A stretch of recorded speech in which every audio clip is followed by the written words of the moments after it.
Are we excited for the Word of God? Amen. So we, as promised, we are now in the book of Romans. We call it loosely the book of Romans, but it's actually an epistle. Ano ba yung epistle?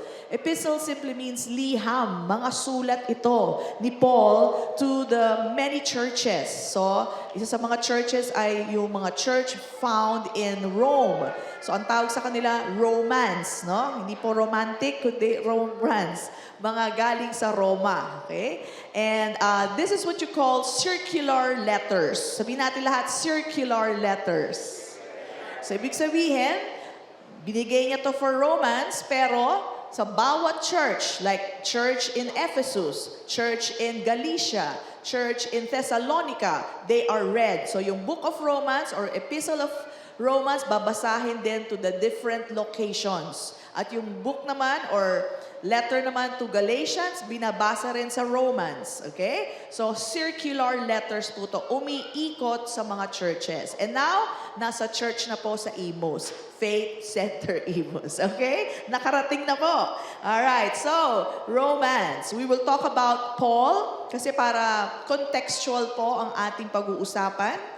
So, anong karapatan ni Paul para magturo sa atin, no? Even in our time, what is his right? Ano ang kay niya? Malalaman po natin. So this is an introduction to the book of Romans.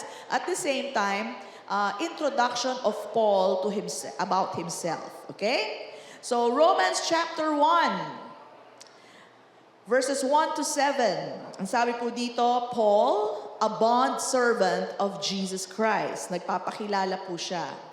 Called to be an apostle, separated to the gospel of God. Sabihin natin lahat, gospel of God. So patungkol saan ang gospel of God? Nandito po, which He promised before through His prophets in the Holy Scripture concerning His Son, Jesus Christ our Lord. So the gospel of God is all about Jesus Christ our Lord. Alright? So, although pag-uusapan natin si Paul today para maintindihan natin kung sino nagtuturo sa atin, but at the same time, be aware that the gospel is all about Jesus Christ. Alright? And not only that, the whole scripture, ang buong Bible, from book Genesis to the last book, which is Revelation, it's all about Jesus. Kaya ang ganda nga po nung shinare ni Zach, no? Nakita po si Jesus in the story of Joseph the Dreamer, no? Actually, Adam and Eve pa lang, nandun na po si Jesus. Let me give you more details. First sentence pa lang, andun na si Jesus. You just have to discover it, alright?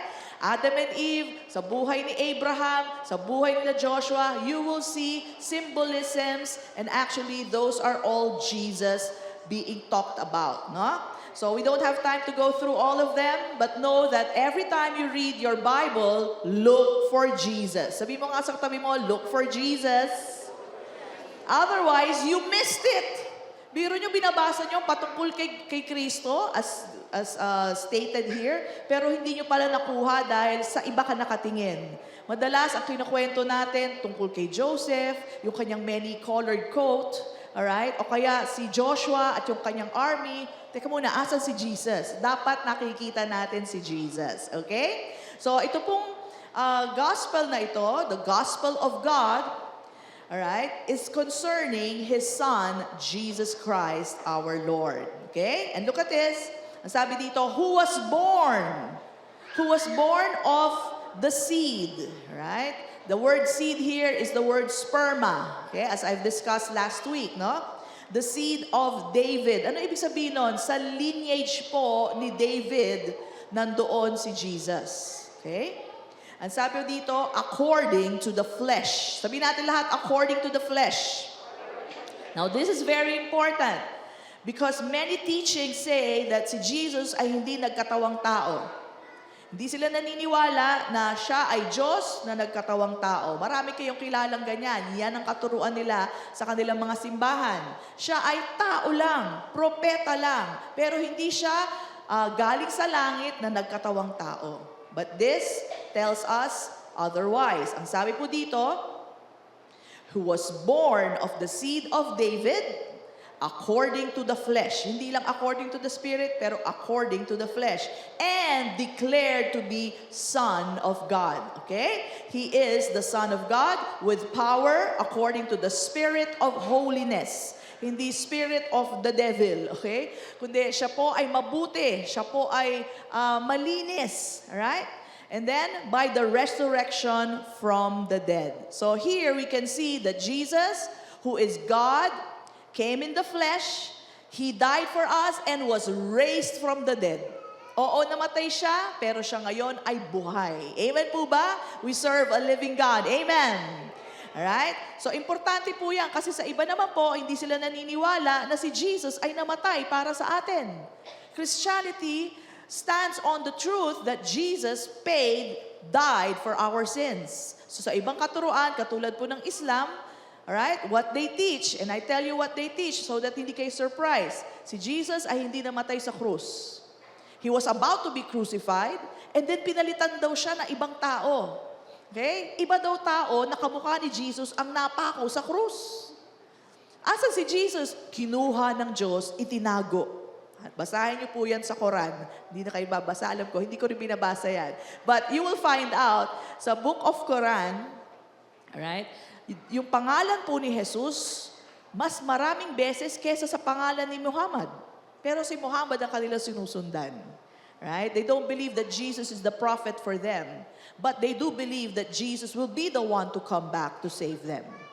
Pero pag tatanungin sila, ba't hindi si Jesus ang sambahin nyo? Kasi hanggang ngayon buhay pa siya. Hindi.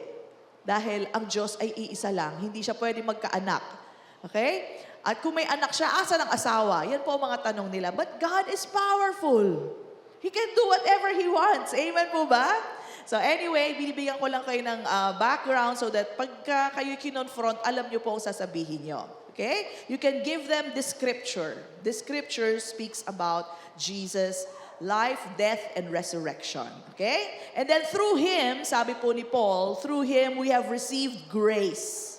Through Jesus Christ, Paul has received grace and apostleship for obedience to the faith among all nations for His name, para sa pangalan ni Jesus, among whom you also, sabi mo sa katabi mo, you also, alright, are the called of Jesus Christ. So tayo rin daw ay tinawag, no? Tinawag din tayo ni Jesucristo. To all who are in Rome. O pastora, para sa Rome lang pala yan. Bakit pati tayo? Binabasa natin. Kasi nga po ito ay circular letter. It is meant to be read to all Christian churches. Alright? So para po sa mga believers po ito. The Romans, the church in Rome, it consists of Jews who believed in Jesus, kaya Christian na sila. They are Gentiles who believed in Jesus. So tayo po yon. Mga dating Gentiles tayo, but now we believe in Jesus. Ang tawag sa atin, saints. Ang tawag sa atin, children of God. Amen po ba? So sabi niya dito, to all who are in Rome, beloved of God, called to be saints. Sabihin natin lahat, I am a saint. Para sa atin din po to. Grace to you and peace from God, our Father, and our Lord, and the Lord Jesus Christ. So ang mensahe niya po para sa atin ay biyaya niya at what is peace? Kapayapaan para sa ating lahat. So hindi po nakakatakot ang Book of Romans. Hindi po judgmental ang Book of Romans. It is all about His grace for us and His peace for us. Amen po ba? Alright, so bigyan na natin ng background ang book of or letter of Romans. Okay? The epistle or letter to the Romans were written by Paul 25 years after Paul got born again or after Paul met Jesus on the road to Damascus. So, nung sinulat niya po itong book of Romans, hindi po siya bagito. Mahirap po pag bagito, di ba? Bagong-bago lang, nagsusulat na ng salita ng Diyos. Pero siya po, 25 years of having an experience with the Lord Jesus, of much revelation and ministry. Kaya maganda po itong book of Romans. The Romans ay mga believers nga po. Mix po of some Jews and dating Gentiles. No? Dating Jew, dating Gentile, ngayon mga Christians na sila. Paul has never been to Rome. Never. Mababasa niyo po yan sa kanyang mensahe. But later on, mapupunta rin po siya sa Rome. But he has declared his desire to visit Rome in his letters. Although Paul has never been to Rome, pero alam niyo po ba, siya ay a Roman citizen. Roman citizen po si Paul. Now, paano nangyari yun, Pastora? Never been to Rome, pero Roman citizen? Yes, pwede po yun. Si Paul po kasi, dati niyang pangalan ay si Saul, or Saul. Named after King Saul. Kilala niyo si King Saul? King Saul was the first king of Israel. Okay? So, doon siya pinangalan. He was born in Tarsus. Kaya ang tawag sa kanya, Saul of Tarsus. Makikilala niyo po yan, ganon. Now, Tarsus is in modern day Turkey. Yung bansang Turkey ngayon, nandun po ang Tarsus. Now, Turkey had fallen under the Roman rule 70 years before Saul was born. So, colonized po ng Romans ang Turkey. Kaya nung pinanganak po si Saul, dahil mayaman ang kanyang mga grandparents, sila po ay automatically given Roman citizenship. Ang rule po kasi noon ay kung ikaw ay may ari-ari ang mga lupa, may mga lupain ka, then automatically, if you are born in Turkey, you are given Roman citizenship. Kaya mapapansin niyo po sa isang beses, huhulihin po si Paul ng mga Roman soldiers. Sabi niya, wait, I am a Roman citizen. I have my rights. Kaya siya po binitiwan bigla ng mga Romans. Okay? At hiniharap po siya dun sa emperor that time. Okay? So, ganun po ang pangyayari kung bakit po siya ay never been to Rome and yet he is a Roman citizen. Now, Saul was also born of a Jewish family. His father was a tent maker. Kaya alam nyo na kung bakit later on, ang business din po ni Paul ay tent maker din siya. Tent maker, tapos preacher siya. Okay? So, he was a tent maker and a Pharisee. Yung tatay niya. Ganon din po si Paul. Now, at 14 years of age, sa edad na yon, tayo noon ay nagpapatintero pa, naglalaro pa. Ngayon, puro cellphone. Pero si Paul noon, at 14 years of age, was taught under Gamaliel. Sino po si Gamaliel? He is a high-ranking Pharisee. So, mataas po ang antas ni Gamaliel, no? At kung mag-aaral ka under him, para ka nag-Harvard ngayon. Ayun, ganong klase. So, matindi po ang education ni Paul, no? And he was assigned, ang first assignment niya, after niya mag-aral under Gamaliel, alright? He was assigned to Jerusalem. So si Paul, at this time, he was really zealous. Talagang, ano talaga siya, yung tawag dito, yung talagang excited sa kanyang bagong assignment, no?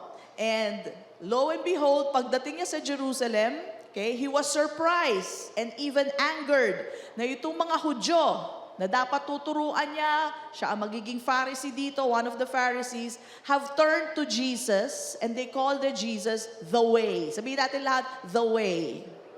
They are now following the way. Bakit the way ang tawag? Well, you know the scripture, the verse that says, Jesus is the way, the truth, and the life.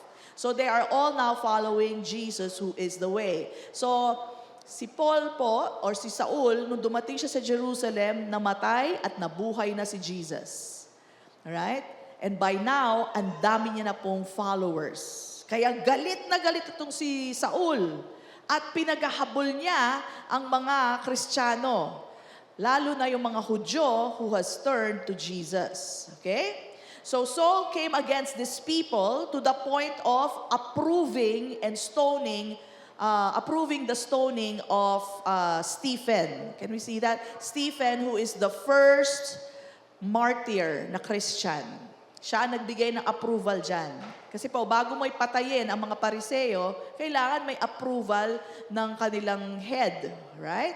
So si Paul po, or Saul, ang Saul pa pangalan niya, ang nagbigay ng approval. Patayin yan.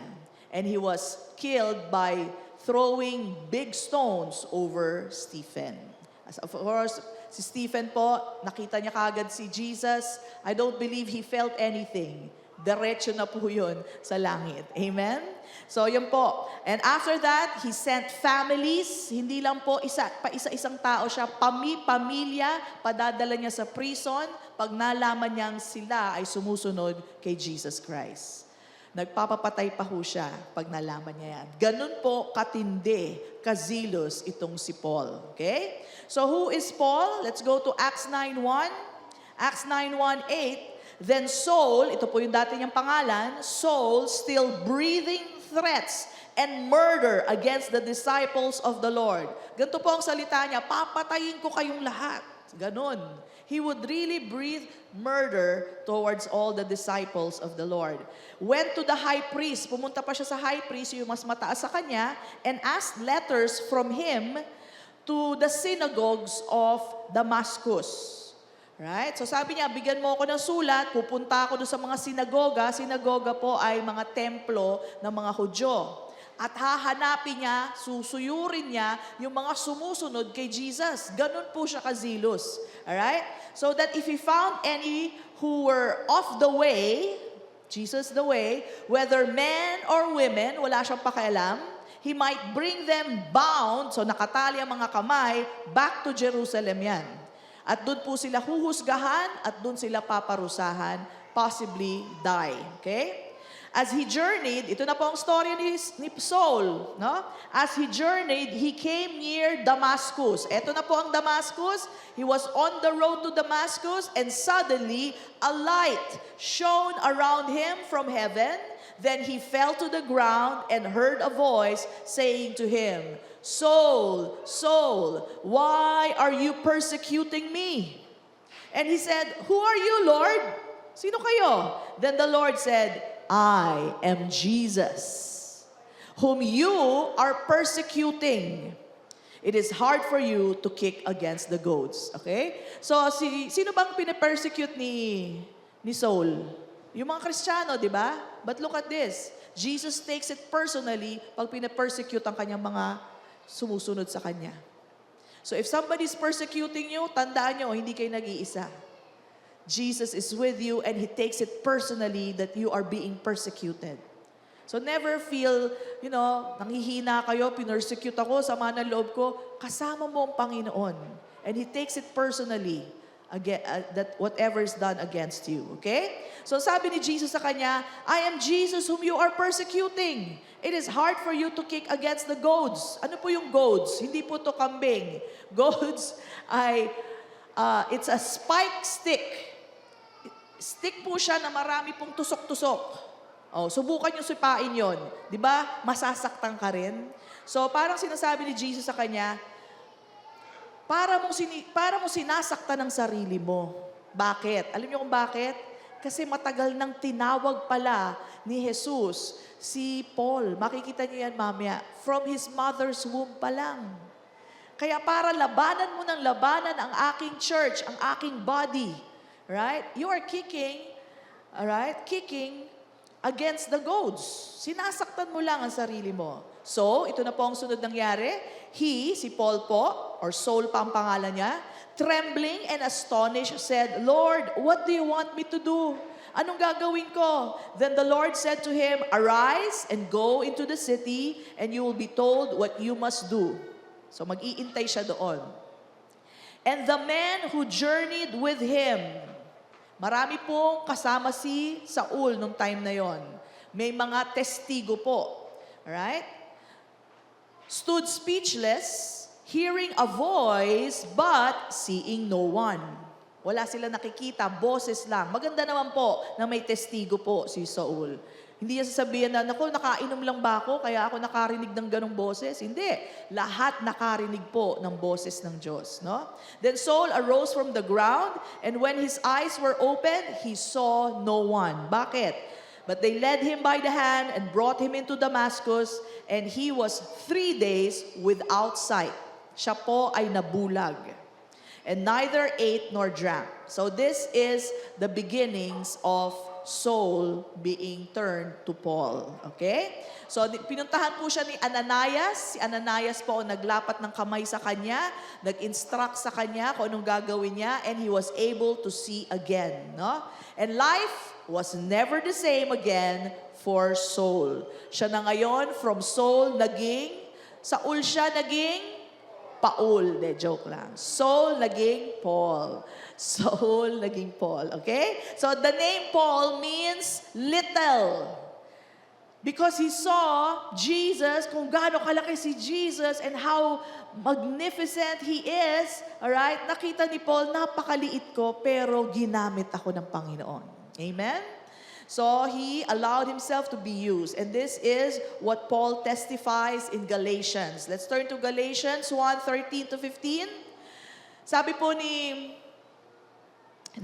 Saul or ni Paul na siya dito. For you have heard of my former conduct in Judaism. Judaism is the religion of the Jews, no? How I persecuted the church of God beyond measure and tried to destroy it. So he tried, sinubukan po talaga ni Paul na sirain ang church of God. But remember this, nobody can destroy the church of God. Nobody. He tried, but he cannot. Okay? And I advanced in Judaism beyond many of my contemporaries in my own nation, being more exceedingly zealous for the traditions of my fathers. Right? Zealous po siya for the traditions of his fathers, yung mga natutunan po niya being a Jew. But, ito na po, but when it pleased God, ito na po ang sikreto, when it pleased God who separated me, kailan pa? From my mother's womb. Dun pa pala. Tinawag na siya. Sineparate na siya for this purpose. That's why he was kicking against the goads. Hindi lang niya na-discover ang kanyang pagkatawag, ang kanyang pagkakaseparate. Alright? At sabi niya, and called me through His grace. Sabihin natin lahat, through His grace. Gaya natin, tinawag din tayo ng Panginoon through His grace. Hindi dahil mabait ka, kaya ka tinawag ni Lord. Walang mabait dito, kaya natuwa sa'yo si Lord, kaya ka tinawag. No! All of us were not worthy to be called, but He called us. Amen? Just like si Saul, ang sama ng ginawa niya, ang dami niyang pinapatay. And yet, he was already called by God. Why? Because of His grace. Amen? Praise God. So although God called Paul from the womb, he was already separated and called for God's purposes. Right? Pero si Paul po, na-discover niya lang only at this road, the road to Damascus. Kung saan, pursigido siya na pagpapatayin lahat ang mga Kristiyano. He wanted to annihilate all the Christians. Ganun po kazilos itong si Saul. Okay? So, minsan po ganyan, no? Minsan po, late bloomer ang mga Kristiyano. Tinawag na tayo noong paman. Kaya lang, nadidiscover lang ang kanilang pagkatawag, ang kanilang purpose sa buhay later on in life. So what's the point here? The point is, do not decide on the destiny of a man. Mean to say, huwag mo sasabihin, ayoko na share yan, pastora, wala nang pag-asa yan. Naku, pastora, buwan-buwan na lang sinesharean ko yan. Hindi na talaga tatanggap yan. O kaya naman sabihin mo, yung kapitbahay namin, pastora, hindi ko na sharean yan. Tumutungga, umiinom, nag-a-addict pa. Naku, pastora, wala na yung pag-asa. You are not to decide the destiny of a person. Si Saul nga mamamatay tao, Kristiyano pa pinapatay, naghahabol pa ng mga sumusunod kay Jesus. You can call him at that time an antichrist. Laban siya kay Kristo. And yet, God turned his heart around. Amen po ba? Walang imposible sa Diyos. Yung kapitbahay mo na nagbibidyoke hanggang alauna, hindi imposible sa Diyos. Amen? Yung naglalasing sa kalye, yung addict na kapitbahay nyo, hindi po imposible sa Diyos. So do not decide on the destiny of a person. Share the gospel to them. Amen po ba? Alright? Huwag mo sabihin din, ako, pastor, matanda na yan. Hindi na yan tatanggap. Paano mo naman nalaman? Kung edad niya ay kunwari 100 pa siya makakakilala sa Panginoon. We are not to decide that. Alright? Tandaan po natin, walang imposible sa Diyos. Habang may buhay, may pag-asa yung tao na yon. Amen? Praise God. And remember, God does not want anyone to go to hell. He wants all to be saved. So knowing that, we continue to share to people. Amen po ba? Amen? So, yung po ang first nating point, do not determine your own destiny or other people's destiny. Okay? God, by His grace, has called us, and whoever responds to the call of God are chosen. Sabihin natin lahat, chosen. Naalala niyo po ba yung verse na, many are called, few are chosen? Alam niyo po yan, sa totoo lang hindi ko naintindihan yan dati. Pero thank you Lord na pinaintindi niya po. Bakit ganon? Many are called, tapos few are chosen. So pwede maglagay ng duda sa isang tao, chosen kaya ako? Baka tinawag lang ako, pero hindi naman ako chosen. So there is this parable that Jesus gave, lalo akong na-confuse. Akala ko maintindihan ko, lalo ako na-confuse. Pero basahin natin together, and let's try to understand this parable. Alam niyo po ba yung parable in the wedding? Sino nakabasa na? Yung inimbita niya yung maraming tao. Tapos may nakita siyang hindi naka-wedding garment, pinalayas niya. Sino nakakalala? Amen. Okay, at least may nagbabasa dito. Second service, wala ba naman ang taas ng kamay? Okay, Matthew 22, 1-14. And Jesus answered and spoke to them again by parable. So may kwento si Jesus. And said, ang parable po, may meaning po yan. So habang binabasa ko to, bibigay ko na yung meaning sa inyo. Okay? Bonus po yan. The kingdom of heaven is like a certain king who arranged a marriage for his son. Di ba po tayo rin ikakasal kay Jesus? Amen? Alright. And sent out his servants to call those who were invited to the wedding. Tingin nyo, sino ang invited sa wedding? Mga Hudyo, sila ang unang imbitado sa wedding na ito para makipag-isang dibdib sa kanyang anak. And they were not willing to come. To this very day, hindi mo naniniwala ang mga Jews kay Jesus. Doon siya pinanganak, Hudyo si Jesus, pero walang naniniwala kay Jesus. Di ba? And then sabi dito, again, he, the king, sent out other servants, saying, tell those who are invited, see, I have prepared my dinner. O may dinner na, may oxen na, may fatted cattle na. Handa ng lahat. Alright? And all things are ready, come to the wedding. So iniimbitahan, maya't maya, yung mga Hudyo, no? Para makipag-isang dibdib. But they made light of it. Sabi na, ano ba yan? Wala naman yan.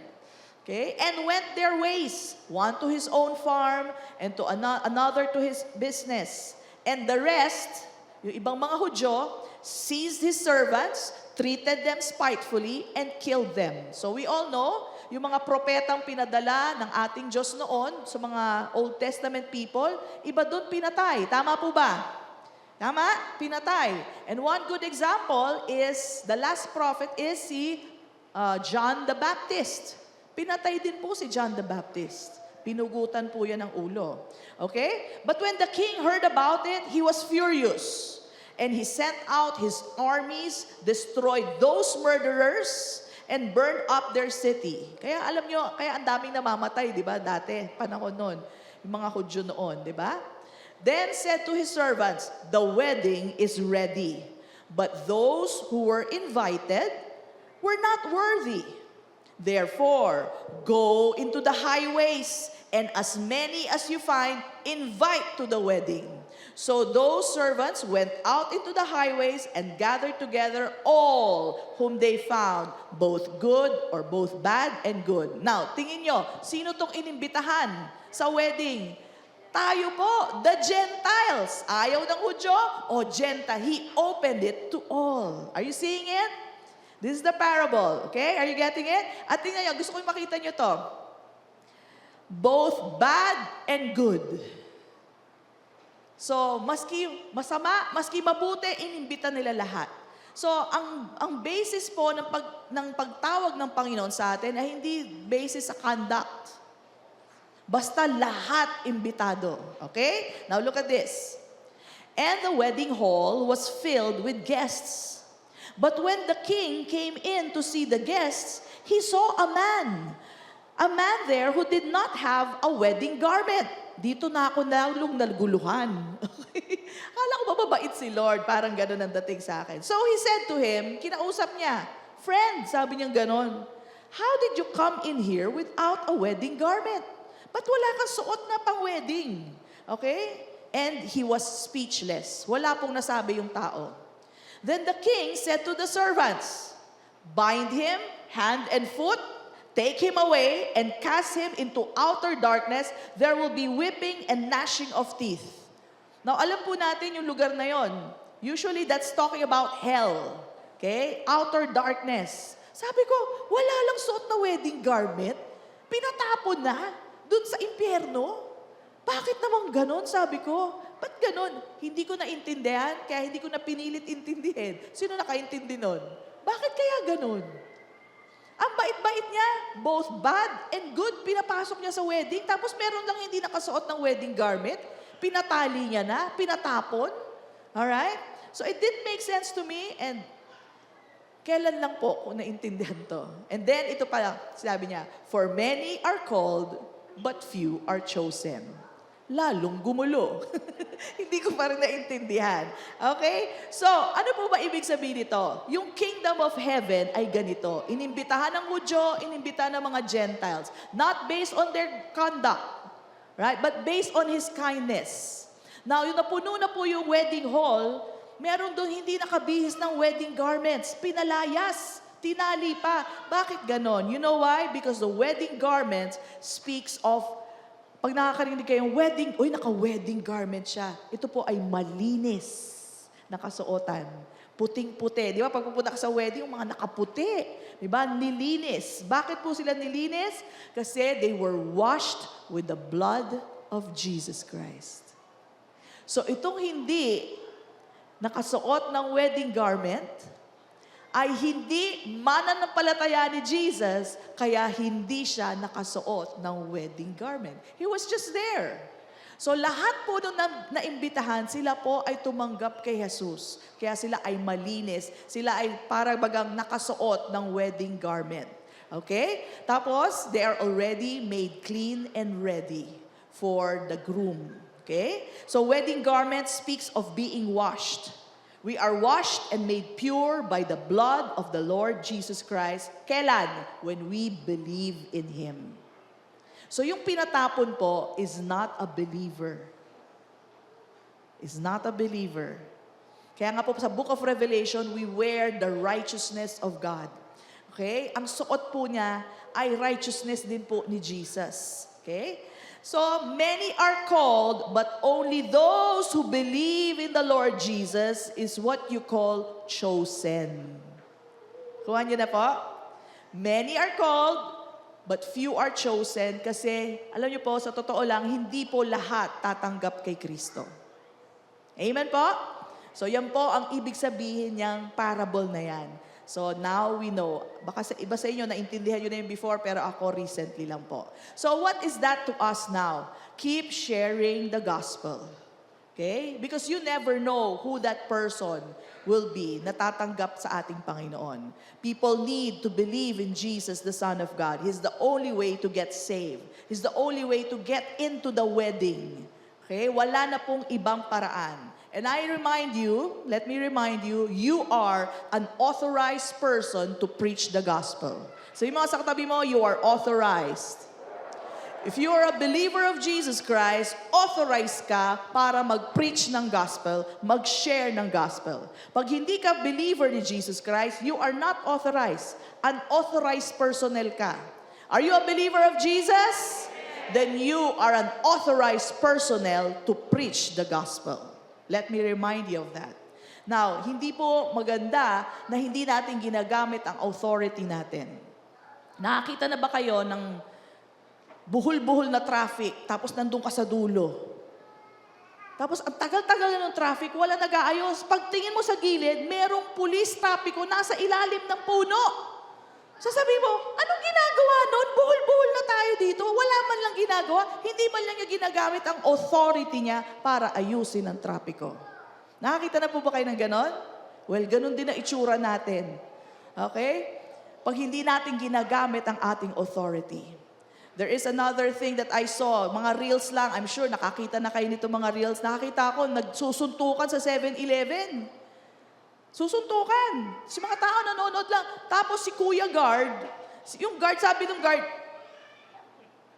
gumaganon lang siya. Ang daming comment, sabi, Kuya Guard, ano bang ginagawa mo dyan? Hindi ka man lang gumalaw dyan. Sino po nakakita ng mga ganon? Di ba? So nagko-comment yung mga tao kasi yung guard hindi ginamit ang authority niya para iayos ang mga pangyayari. Now that is exactly how we look. Nalulungkot na, nagkakagulo na ang buhay ng mga tao, tayo naman, ganon. Ganon pala nangyayari sa'yo. Hindi man lang natin bigay sa kanila ang salita ng Diyos na magbibigay ng biyaya at kapayapaan sa kanilang buhay. You are authorized to preach the good news, the gospel of Jesus Christ. Amen po ba? So use your authority. Huwag tayong nakatingin lang. Pinakikinggan natin yung kwento nila, wala man lang tayong sinabi. Okay? Now, it doesn't have to be a big speech, a long preaching. Katulad na nag-reunion kami just yesterday, and alam niyo po ang nasabi ko lang, kakwentuhan gayan, sinasabi ko, alam niyo, there's no more condemnation. No more condemnation in Christ Jesus. So, syempre, nagkakakwentuhan ng mga problema, mga nagawang ganito, nagawang ganyan. Sabi ko, there's no more condemnation in Christ Jesus. Put in a word or two, you know? It doesn't have to be a long preaching, but share Jesus Christ to them. Okay? Amen po ba? So the Word of God is powerful and you are authorized to speak the Word. Sabi mo sa katabi mo, speak the Word. Alright? So maybe through you, o kaya may mapapanood sila, or even an appearance of Jesus, alright, may change their lives forever. Okay? So may mga nagtatanong sa akin, Pastora, yung mga napapanood ko, yung mga Muslim, bigla na lang nagpakita sa kanila si Jesus. Totoo ba yun, Pastora? Sabi ko, kay Paul nagpakita eh. Diba? So, let's not limit Jesus. There are many ways that Jesus will reach out to people. And one of the ways na napaka-evident is you and me. Alright? So yes, Jesus can show Himself, pero nandiyan ka naman sa buhay ng kapitbahay mo, sa buhay ng mga kaibigan mo. Nandiyan ka naman. And you are authorized to speak the gospel. Amen po ba? Praise God. So maski sa kapitbahay, pinag-uusapan nga kanina ng mga leaders, yung pagbibigayan lang sa parking. O, di ba? Huwag na nating awayin. Gusto nilang kunin yung parking nyo, inunahan kayo sa tapat ng bahay nyo, huwag nyo nang awayin. Pagkakataon yun para sila ay sharean. Maybe ngayong pagkakataon, ngingitian nyo lang. Baka next time, pwede na kayo mag-share. Hindi ora-orada yan eh. Sometimes, it takes time, a kind act, a kind word, right? And maybe next time, you can share the gospel. Amen po ba? Now, si Paul po was confronted by Jesus and from then on, he knew about his calling.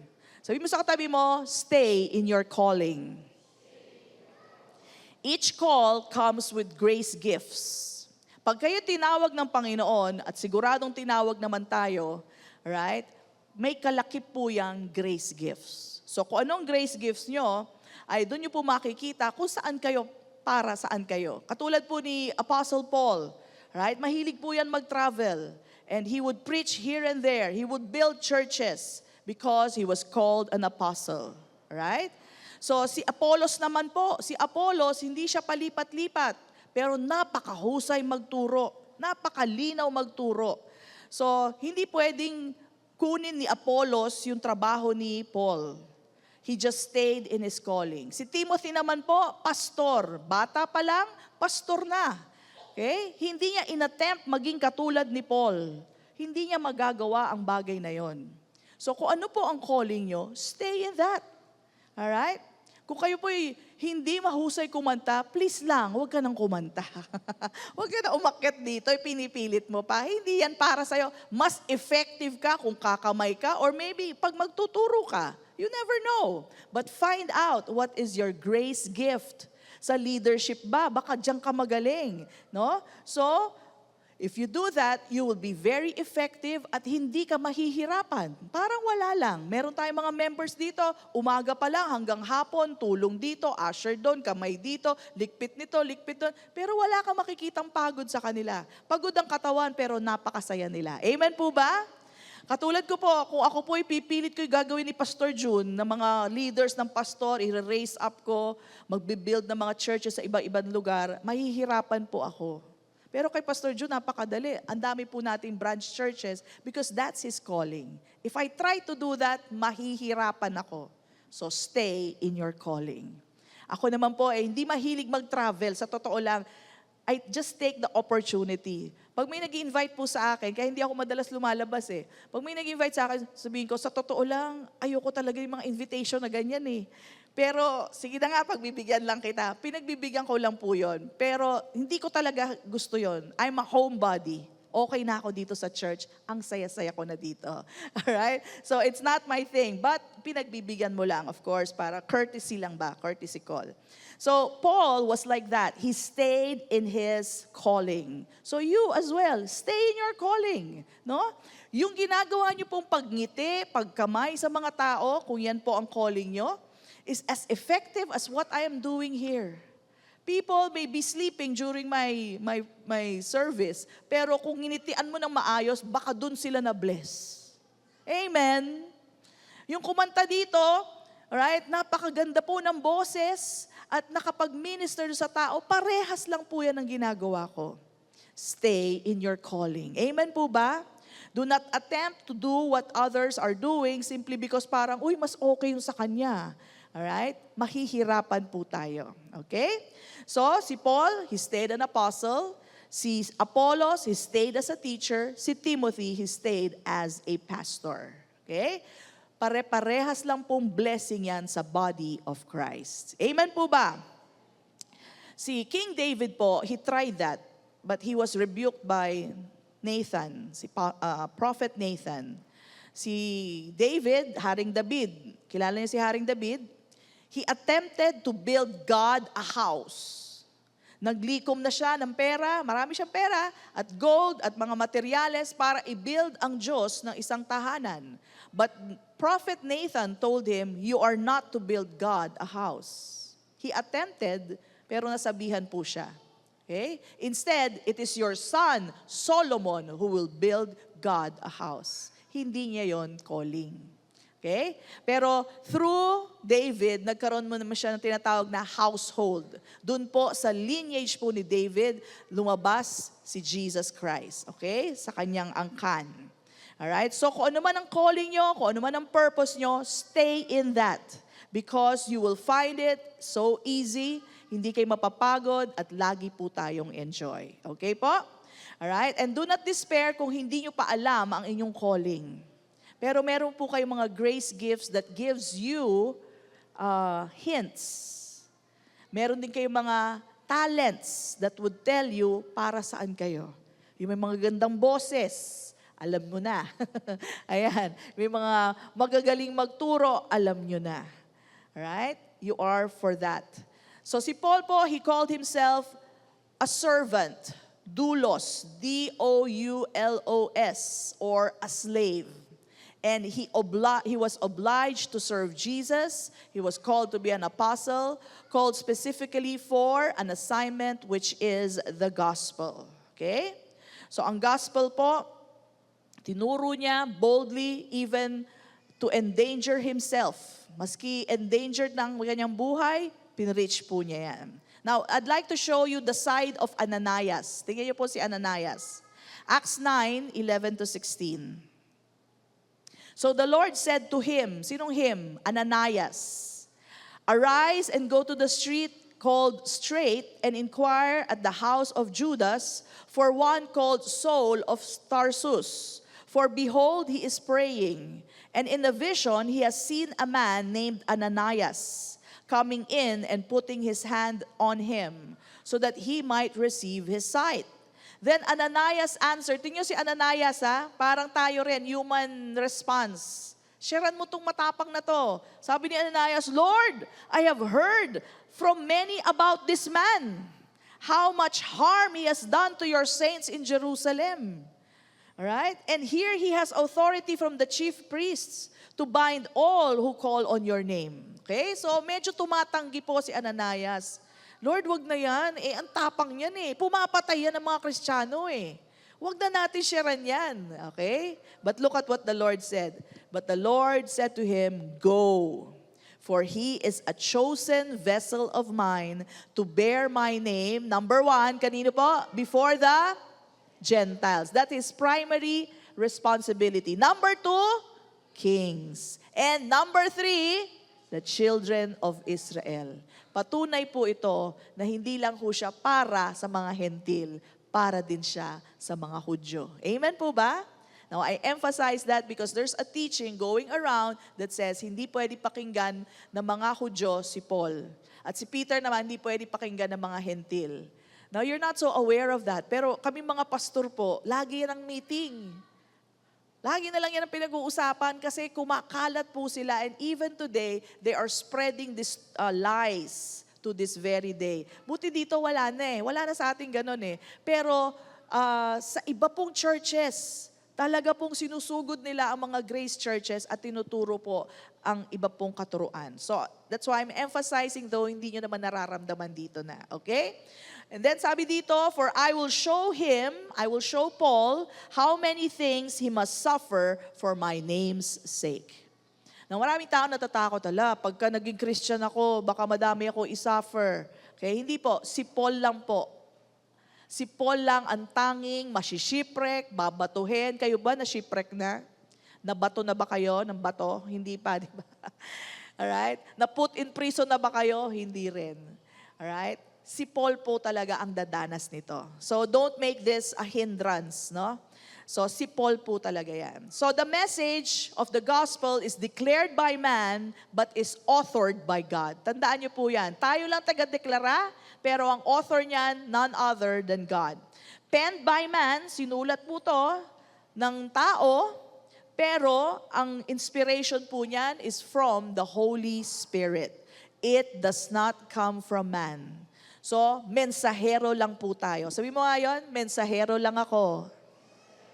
At kailangan, kung ano yung mensahe, yun din lang ituturo nyo, huwag nyo nang dadagdagan. Amen po ba? And besides, it's always good news. Sabihin natin lahat, good news. Okay, good news ba ito? Hala ka, pag hindi ka tumanggap, pupunta kang impyerno. That's not good news. Amen? Bahala ka, pag hindi ka tumanggap ngayon, baka pagbukas, paggising mo, wala na. That's not good news. You're putting fear into them. Ang sabi po sa atin, grace and peace. Kaya dapat laging with grace ang ating pagsasalita at payapa po.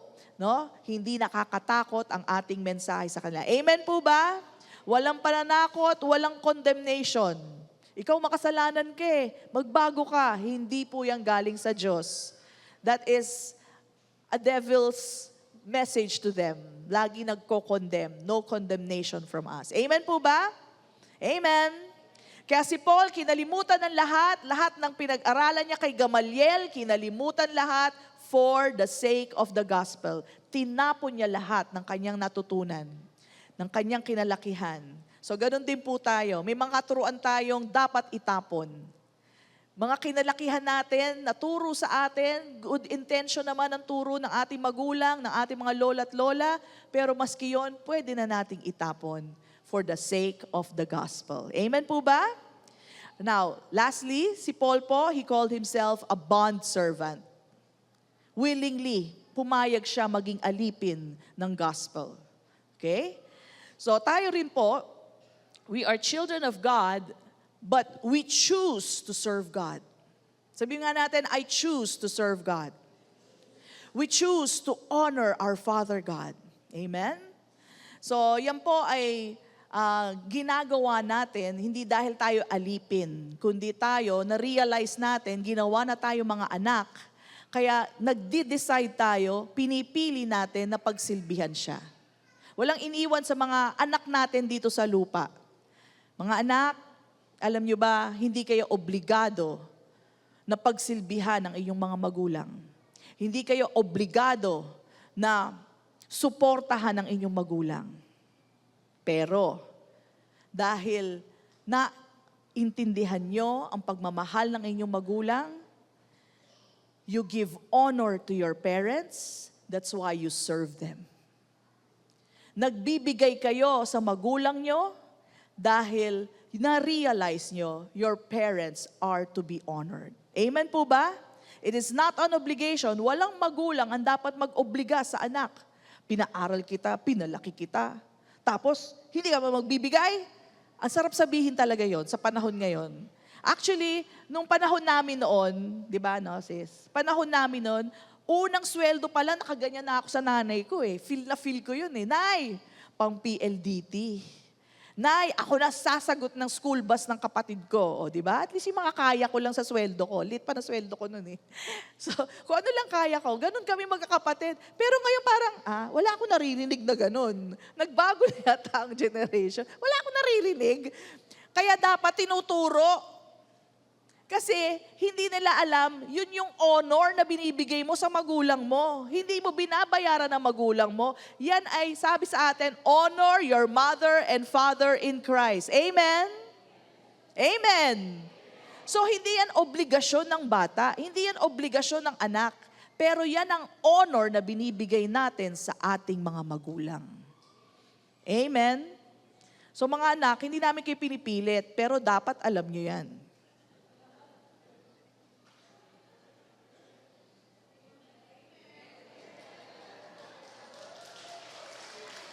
Dapat alam nyo yan. The way we honor God today, hindi tayo napipilitan, but why do we give? Why do we serve? Because we know how much God loves us. Amen? Ang tawag doon, honor. We give honor to our parents. Amen. Praise God. So, Brother Bob, asan ka na, Brother Bob? As we end, ano man ang personality nyo, ano man ang ugali nyo, God can use you. Huwag mo sabihin, introvert ako, hindi ako magagamit. Hindi. Magagamit ka sa kapwa introvert mo. Most probably, yung mga introverts ayaw sa aming mga extrovert. Masyado kayo maingay. Pero kapwa introvert, makikinig ako sa kanya.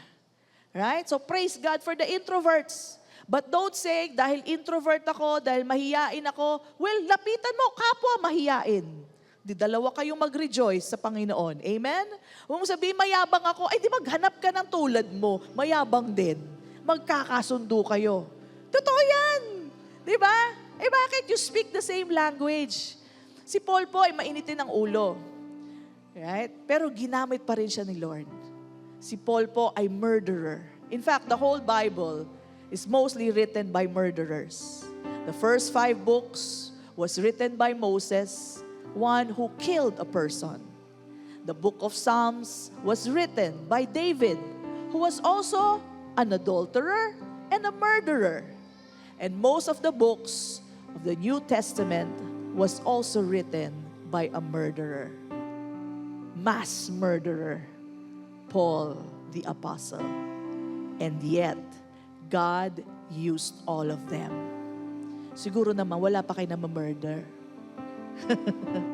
God can surely use you. Amen? Ang tanong na lang, are you available? Are you willing? Tanong yun eh, sumagot naman kayo. Are you available? Are you willing? Then God can use you. Surely God can use you as you allow yourselves to be used by God. Amen? You have the word, you have the training, speak the word of God over people. Amen? Praise God. Did you receive something today? Amen. Thank you, Lord. So let's pray. Father, we thank you. And as we hear your message today, reminding us of our authority, as we are called, chosen, and given grace gifts, Lord, yes, we are willing, and yes, we are available. Salamat, Panginoon, sa iyong reminder. Pasensya na, Lord. Minsan, relax kami masyado. Nakakalimutan namin na kami ang binigyan ng authority to speak the good news to people para makabangon sila sa kanilang buhay. Alam namin, Panginoon, there are many terrible things happening in the world today. Mabuti na lang may salita kami na inyong anak na si Jesus. Paano naman ang mundo na walang salita? They are drowning in their problems. They are getting depressed without any help because the help only comes from you, Father God. Salamat, Panginoon, that you are going to use each one of us to share the gospel in many ways, in our own grace gifts na binigay nyo. We are able and we are available. Maraming salamat, Panginoon. Use us, Lord. Here we are. FCI is ready to be used by you. And this we declare in the name of Jesus Christ. And everybody says, Amen and Amen. Palakpakan po natin ang Panginoon. Praise God.